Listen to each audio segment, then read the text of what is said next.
Meus irmãos, a paz do Senhor, quero agradecer a Deus pela vida do nosso pastor presidente, Roberto José dos Santos. Também quero agradecer a Deus pela vida do nosso superintendente, Renato Torres, que nos concede esta oportunidade de aqui contribuir com o estudo da Palavra de Deus na lição de jovens. Estamos estudando a lição de número 2 do segundo trimestre do ano de 2021. Você pode estar acompanhando aí através da internet, do YouTube. Inclusive, você pode se inscrever no canal da igreja para sempre receber atualizações a respeito das nossas lições. A lição de hoje, queridos, trata da lição de número 2, com o tema Ação de Graças pela Igreja de Corinto. Na lição de número 1, nós já aprendemos a respeito da cidade de Corinto, da igreja de Corinto, tantos pontos importantes como introdução a respeito desta grande cidade que era a capital da província da Acaia. Nesta cidade nós sabemos que era uma cidade promíscua, imoral, uma cidade que adorava uma deusa considerada a deusa do amor, a deusa Afrodite, que tinha um grande templo naquela cidade e que coisas horríveis de prostituição, de imoralidade sexual acontecia naquela cidade. O apóstolo Paulo, inspirado por Deus, desejoso de expandir o evangelho, em sua segunda viagem missionária, é levado pelo Espírito Santo até aquela cidade e, logicamente, por ser uma cidade helenista, por ser uma cidade que ali havia pessoas do mundo inteiro, o apóstolo Paulo viu uma grande oportunidade de expandir o evangelho também para outras nações. Queridos, naquela cidade existiam alguns personagens. Esses personagens, eu acredito que é importante para você, professor, inclusive seja bem-vindo você, professor, a esta aula. Aproveite para fazer anotações e para dar uma aula rica para os seus alunos. Também desejo um bem-vindo a você, aluno, que está nos acompanhando também. Então, aqui dentro da lição de número 2, nós encontramos alguns personagens que valem muito a pena a gente falar um pouco a respeito deles. Nós encontramos o casal Priscila e Áquila, e já aprendemos de imediato que mesmo há tantos anos atrás, aproximadamente 50 depois de Cristo, quando Paulo chega à cidade de Corinto, Paulo já encontra ali Priscila e Áquila, que estavam fazendo a obra do Senhor. Que coisa linda é ver um casal trabalhando, se empenhando e desenvolvendo o trabalho do Senhor. Um grande exemplo para a nossa geração. Você que é casado, você que pretende se casar, está aí o segredo. Encontre alguém que de fato pode contribuir com o ministério e com a chamada que Deus tem para a sua vida. Queridos, esse casal, além de ser um casal abençoado, um casal trabalhador da obra, foi um casal que também abraçou o apóstolo Paulo. Eles tinham algo em comum. Tanto Paulo como Priscila e Áquila tinham uma profissão em comum de construir tendas. E ali, estrategicamente, eles começaram a trabalhar juntos e começaram a desenvolver um trabalho. Em seguida, este casal vai para Éfeso. E em Éfeso, eles também têm uma igreja na casa deles. Um casal totalmente disposto a largar tudo por conta do evangelho. Após 10 anos, eles largam tudo que eles possuíam, tudo que eles tinham construído, abrem mão de tudo e vai para a cidade de Éfeso. Um casal que nos inspira. Nós aprendemos muito com isso. Nós também podemos aqui também salientar a vida de Sóstenes. Sóstenes, este homem de Deus que teve tamanha coragem, sendo um homem chefe da sinagoga lá em Corinto. Um homem que não teve medo de apoiar e de estar do lado de Paulo, quando este mesmo foi levado para ser julgado pelo governador da província chamado Gálio. Este homem chamado Sóstenes, irmãos, ele apanha de todos os judeus que ali estavam com tanta raiva, com tanto enfurecimento, com tanto ódio, aqueles homens machucam a Sóstenes. E Sóstenes larga tudo e vai também servir a Deus, acompanhando o apóstolo Paulo para Éfeso. Este mesmo é citado pelo apóstolo Paulo quando, no versículo 1 de 1 Coríntios, você pode acompanhar na sua casa, capítulo 1, versículo 1, diz assim: Paulo, chamado apóstolo de Jesus, pela vontade de Deus, e o irmão Sóstenes. Observe que o apóstolo faz questão, queridos, de apresentar o irmão Sóstenes como aquele que também estava contribuindo e ajudando o apóstolo na tarefa da obra do Senhor. Isto nos mostra que o apóstolo, ele tinha amigos, companheiros, e que ele sabia que o trabalho do Senhor não podia ser feito sozinho. Também encontramos uma preciosidade nesse primeiro versículo de 1 Coríntios capítulo 1. E esta preciosidade é a defesa que o apóstolo Paulo faz a respeito do seu ministério, a respeito do seu apostolado. Nós encontramos Paulo dizendo: eu fui chamado apóstolo de Jesus Cristo pela vontade de Deus. Indiretamente, Paulo estava dizendo: não foi por vontade humana, não foi porque eu quis ser apóstolo, mas porque Deus me chamou para esta tarefa. Que coisa linda! O apóstolo Paulo, ainda em Romanos capítulo 1, ele também faz menção, defendendo o seu apostolado, porque era costume o apóstolo Paulo fazer essa defesa. Está lá em Romanos capítulo 1, versículo 1. Paulo, servo de Jesus Cristo, chamado para apóstolo, separado para o evangelho de Deus. Encontramos também em Gálatas a mesma afirmação de Paulo a respeito do seu chamado. Capítulo 1 de Gálatas, versículo 1. Paulo, apóstolo, não da parte dos homens, nem por homem algum, mas por Jesus Cristo e por Deus Pai, que o ressuscitou dos mortos. Que coisa linda, queridos. O apóstolo Paulo tinha convicção de sua chamada. Eu aproveito nesse momento para te trazer uma memória a respeito disso. Estamos no ponto 1 da lição, onde falamos da saudação do apóstolo Paulo para aquela igreja.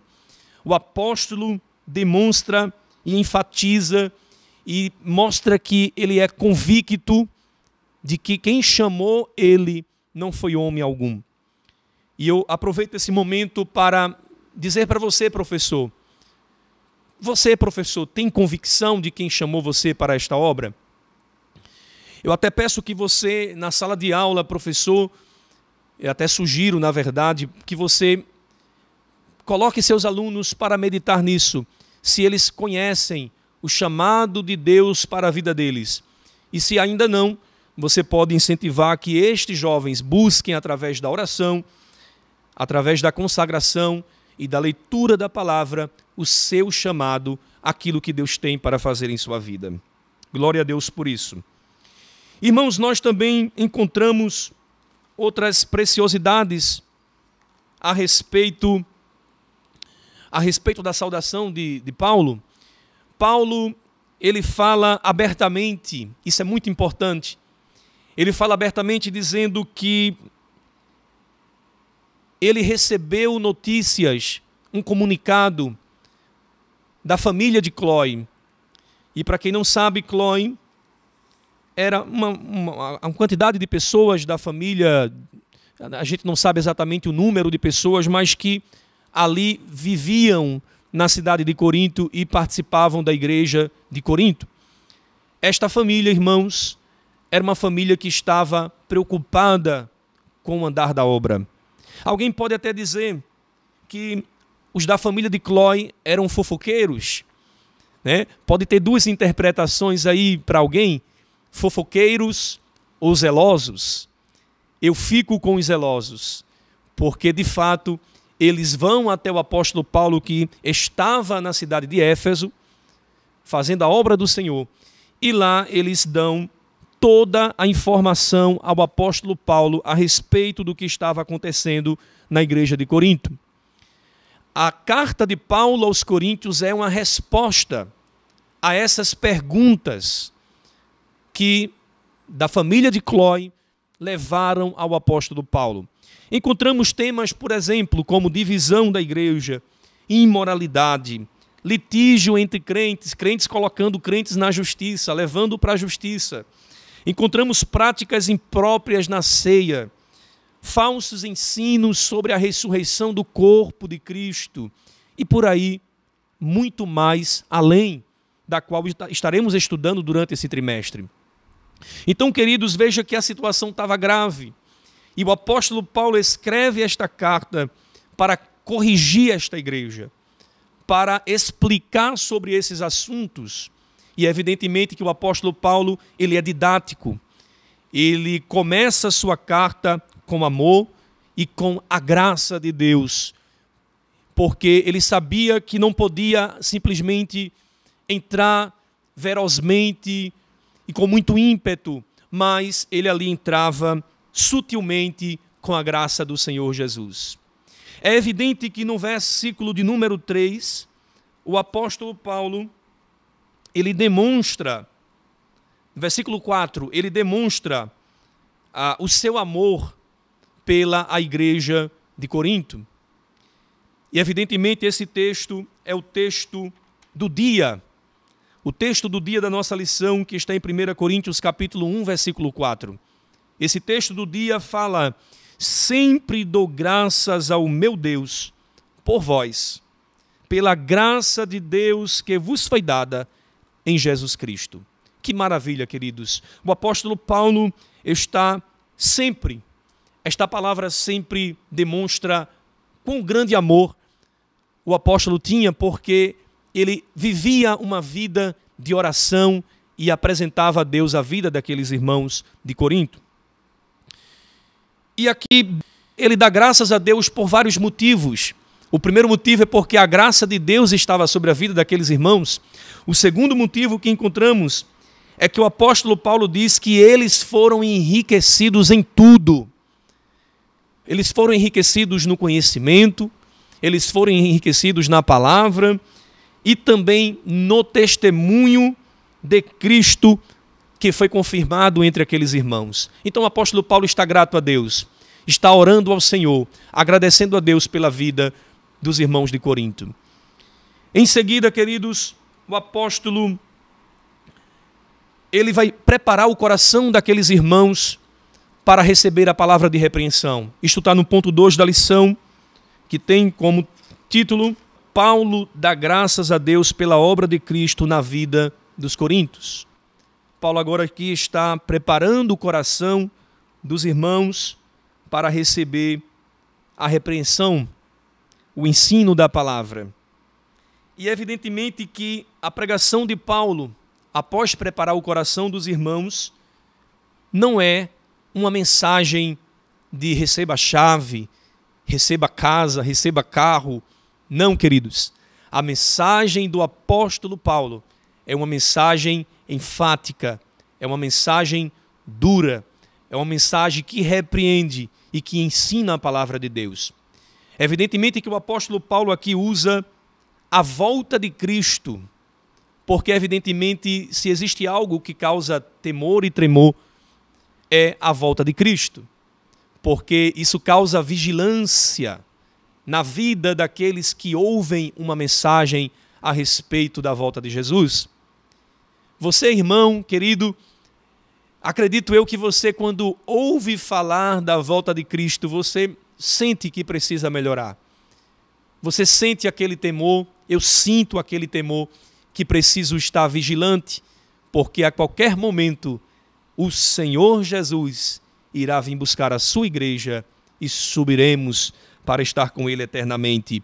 Esta é a mensagem que também o apóstolo Paulo prega para os coríntios, e é uma mensagem que necessitamos, irmãos, pregar nesses últimos dias, a mensagem da volta de Cristo. Glória a Deus. nós encontramos ainda o próprio apóstolo Paulo dando esta palavra de repreensão e trazendo esta palavra de disciplina, porque ele sabia que o pecado, ele contamina. Ele sabia que se ele não tirasse o pecado do meio do povo, aquilo poderia trazer consequências muito maiores do que já tinha causado. Se você abrir a sua Bíblia em 1 Coríntios capítulo 5, você pode abrir na sua casa, capítulo 5, versículo 5 e versículo 6. Está escrito assim: seja entregue a Satanás para a destruição da carne, para que o espírito seja salvo no dia do Senhor Jesus. E aí o versículo 6 fala: não é boa a vossa jactância, não sabeis que um pouco de fermento faz levedar toda a massa?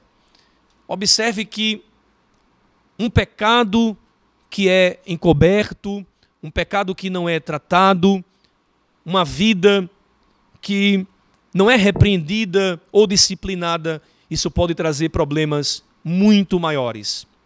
Evidentemente que quando há disciplina,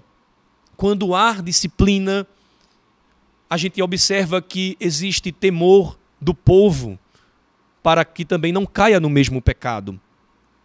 Irmãos, nós vemos o próprio Jesus dando o exemplo que o apóstolo Paulo acabou de fazer. O próprio Jesus Cristo, quando era necessário repreender, ele repreendia.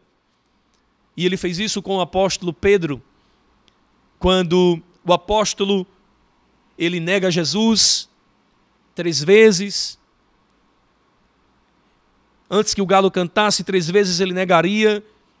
E certo dia Jesus vai ao encontro de Pedro e dos outros discípulos na beira da praia.